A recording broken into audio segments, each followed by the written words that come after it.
Assalamualaikum dear student, myself Mohammad Faisal. Welcome to chemistry with M Faisal channel.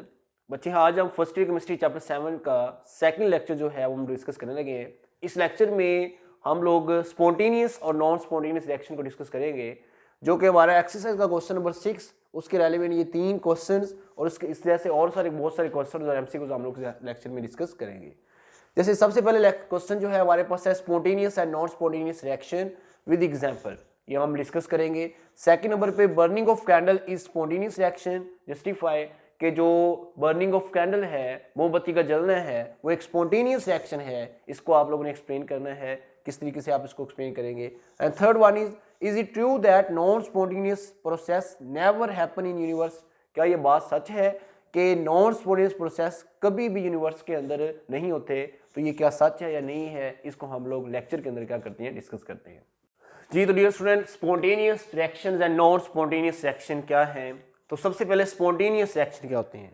Spontaneous का जो हमारे पास meaning ये होता है कि खुद ब खुद।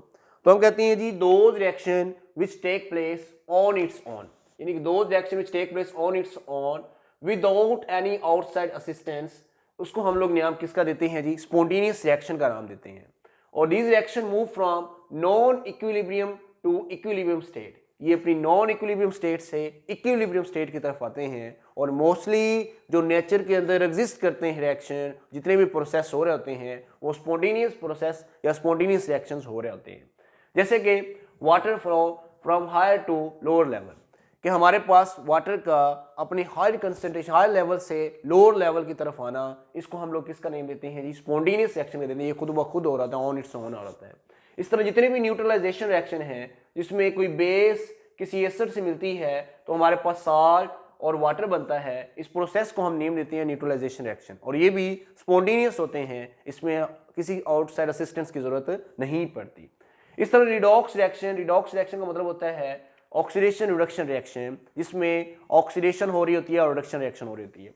जिस तरह ये हमारे पास कॉपर सल्फेट जब जिंक के साथ रिएक्शन करता है तो जिंक सल्फेट का सोल्यूशन और साथ में कॉपर हमारे पास मेटल बनती है। अब इसमें जो कॉपर सल्फेट का ब्लू कलर होता है वो हमारे पास जब जिंक सल्फेट बनता है तो इसका ब्लू कलर जो होता है वो हमारे पास डिसअपीयर हो जाता है, जिससे हम इस रिएक्शन का पता चल जाता है कि ये रिएक्शन हमारे पास हो चुका है। इस तरह वो तमाम के तमाम रिएक्शन वो भी स्पॉन्टेनियस रिएक्शन होते हैं, जिसमें आपको इनिशियली स्टार्ट करने के लिए थोड़ी सी एनर्जी देनी पड़े, थोड़ा सा स्पार्क देना पड़े, थोड़ी सी एनर्जी देनी पड़े और उसके बाद खुद ब खुद वो होने शुरू हो जाएं और हमारे पास चलते रहें। इस वाले रिएक्शन को भी हम लोग किसका नाम देते हैं? स्पॉन्टेनियस रिएक्शन का नाम देते हैं। जैसे कि हम लोग कहते हैं जी हमारे पास है जी बर्निंग, तो हम किसी चीज़ की बर्निंग कर रहे हैं जी। लेट्स सपोज हम लोग करवा रहे हैं जी, बर्निंग करवा रहे हैं, बर्निंग ऑफ कोल है, हमारे पास बर्निंग ऑफ कैंडल है, इसी तरह हम लोग बात करें बर्निंग ऑफ हाइड्रोकार्बन हैं। जितनी भी ये हमारे पास जिसमें भी हम बर्निंग करवा रहे हैं, जैसे कैंडल को हमने बर्न करवाना है तो उसके लिए हम छोटा सा स्पार्क देते हैं, उसके बाद वो खुद ब खुद जो हमारे पास बर्न होती रहती है, इसका मतलब है उसको भी हम लोग क्या नाम देते हैं? हमारे पास स्पॉन्टेनियस रिएक्शन का नाम देते हैं।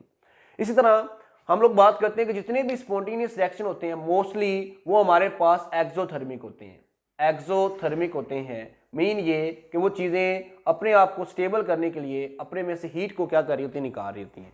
तो मोस्टली जो एक्सोथर्मिक रिएक्शन होते हैं वो हमारे पास स्पॉन्टेनियस होते हैं।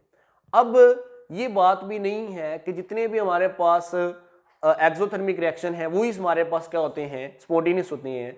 समहाउ हमारे पास एक्सेप्शंस भी होती हैं, कुछ एंडोथर्मिक रिएक्शंस भी हैं जिसको कि हमारे पास किस में हो जाते हैं जी? स्पॉन्टेनियस हो जाते हैं।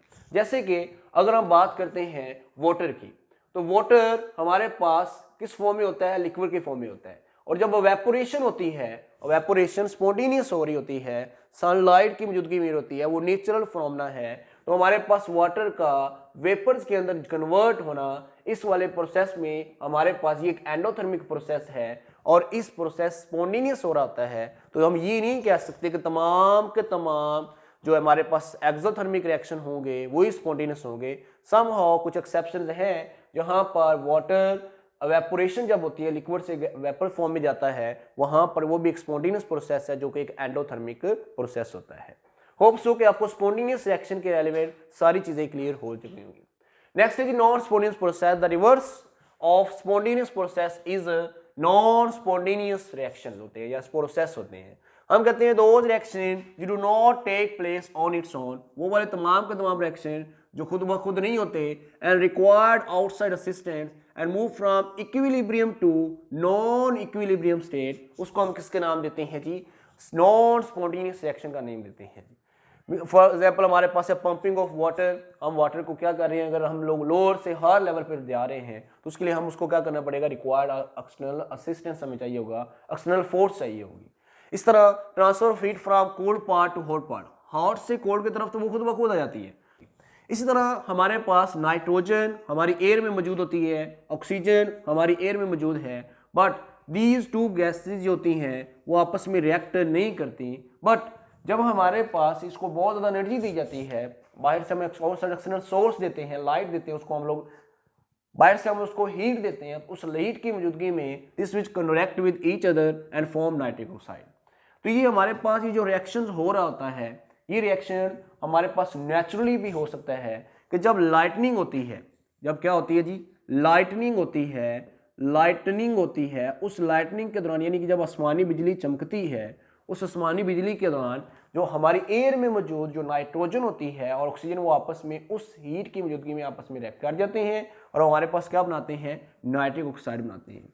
इसका मतलब ये एक जो हमारे पास फॉर्मेशन ऑफ नाइट्रिक ऑक्साइड का बनना है उसके लिए हमें हीट चाहिए थी, तो इसका मतलब ये हुआ कि यहाँ पर ये एक्सटर्नल सोर्स की जरूरत थी, तो ये एक हमारे पास एक नॉन स्पॉन्टेनियस रिएक्शन है, एक हमारे पास क्या है, नॉन स्पॉन्टेनियस रिएक्शन है, बिकॉज इट रिक्वायर्ड एनर्जी। अब एक क्वेश्चन था, एक्सरसाइज क्वेश्चन नंबर 6 का सी पार्ट था, is it true non spontaneous reaction never happen in universe, तो क्या ये बात सच है कि नॉन स्पॉन्टेनियस प्रोसेस कभी भी नेचर के अंदर एग्जिस्ट नहीं करते? तो इसका आंसर हम लिखेंगे नो। ये क्या आंसर लिखेंगे, नो। हमारे पास ये एग्जांपल हमने पढ़ी है, this one is a non spontaneous reaction, but ये नेचर के अंदर हो रहा है, तो हम कहेंगे nitrogen and oxygen are present in air but at ordinary condition they do not react with each other, but during lightning they will react with each other and form nitric oxide. और lightning जो होती है वो nature की वजह से होती है, वो नेचुरली होती है। It mean this reaction occur in nature and this is a non spontaneous reaction. तो होप सो कि आपको तीनों क्वेश्चन समझ आ गए होंगे कि स्पॉन्टेनियस और नॉन स्पॉन्टेनियस रिएक्शन में डिफरेंस क्या है। बर्निंग ऑफ कैंडल जो है वो हमारे पास स्पॉन्टेनियस रिएक्शन होता है, कैसे, क्योंकि हमने कहा all those reaction which require some amount of energy to start, उन वाले रिएक्शन को भी हम लोग क्या नाम देते हैं, स्पॉन्टेनियस रिएक्शन देते हैं। तो burning of candle required initially a little spark, so that's why burning of candle is a spontaneous reaction. Same as, is it true that non-spontaneous reaction never happen in the universe? तो हमने कहा no, this will not true because nitrogen and oxygen are present in air but it required some amount of energy to react with each other. So when the lightning is occur या natural lightning नहीं होती है तो this will react and form nitric oxide. This is a non-spontaneous reaction and occur in nature. Hope so कि ये lecture आपको understand हो गया होगा। अगर इस लेक्चर के रिलेवेंट कोई और भी क्वेश्चन हो तो काइंडली आप लोग नीचे कमेंट सेक्शन में मुझसे पूछ सकते हैं, मैं आपको वहाँ पर उसका आंसर भी कर दूंगा। अपना बहुत सारा ख्याल रखिएगा जी, मिलती हैं नेक्स्ट लेक्चर में। अल्लाह हाफिज़।